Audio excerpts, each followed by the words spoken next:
Likely by the end of this week, the governor's local control funding formula will be in law.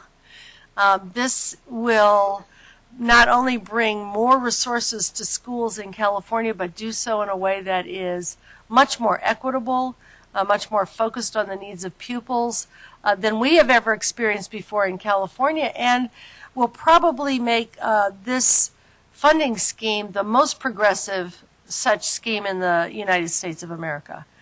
Quite an amazing accomplishment. It will give us a base of resources to work with. It will give teachers and leaders supports that they have not had before, and of course students geared to the needs of that they bring to the classroom. Really a historic moment.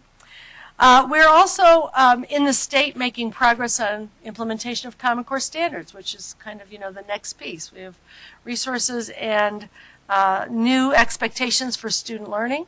The state board has been active in bringing those online, and so has the Department of Education.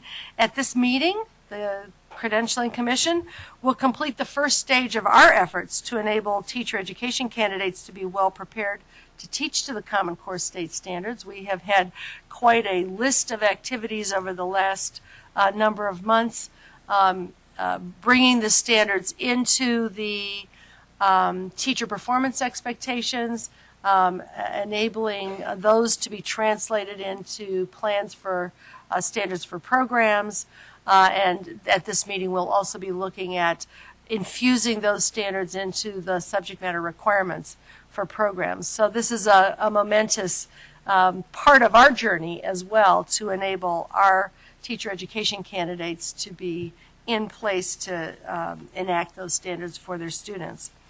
We continue to make progress on raising the quality of preparation across the board, including and beyond the infusion of the Common Core state standards. We've been moving towards a more performance-based and outcomes-based approach to accreditation and to licensing. This month we are now piloting a survey of all graduates of teacher education programs. So that's something we started a year ago. It is now in the field being piloted. That will allow us to have common indicators of how candidates have experienced preparation, what opportunities to learn they have had, how well prepared they feel they are. Such a survey will be also piloted for candidates in other programs, in leadership programs.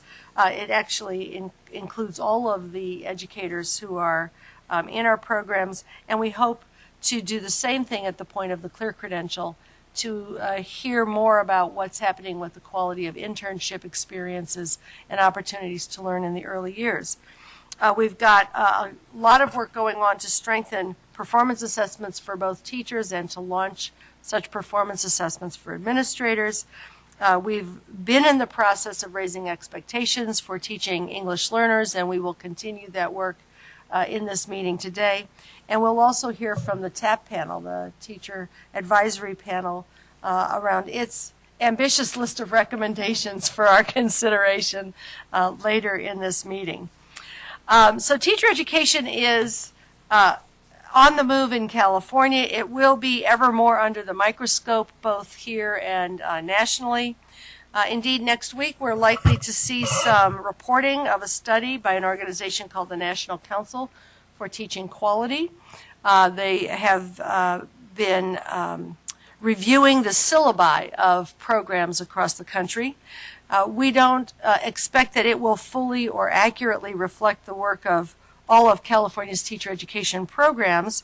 The methodology is simply a review of syllabi against a checklist. It doesn't consider the quality of instruction that programs offer or whether graduates can actually teach the outcomes of programs.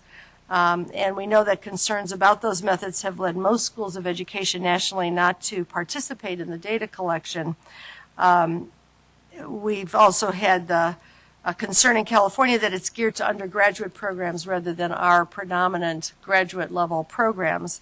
So the ratings that will be published will, with this partial data, will unfortunately tell too little of the story, but they will bring attention to the work of teacher education, and we will continue to be committed to comprehensive accountability and increasing transparency in data about the outcomes of our programs and the processes that they undertake. And we'll be continuing to pursue efforts to reflect what candidates actually learn and can do as a result of their preparation. And finally, just in the spirit of this set of efforts to raise the bar for preparation and to replicate high-quality programs, I'm really pleased to announce that the Commission, in collaboration with the CSU system, has agreed to develop a voluntary system of advanced accreditation to recognize, reward, and replicate California's leading programs. And we will be proceeding to convene a panel of blue ribbon experts to determine those criteria and the kind of more comprehensive data collection that would inform our ability to identify what's working and then to encourage other programs to study and emulate the practices that we find are most successful in preparing candidates to be effective with students.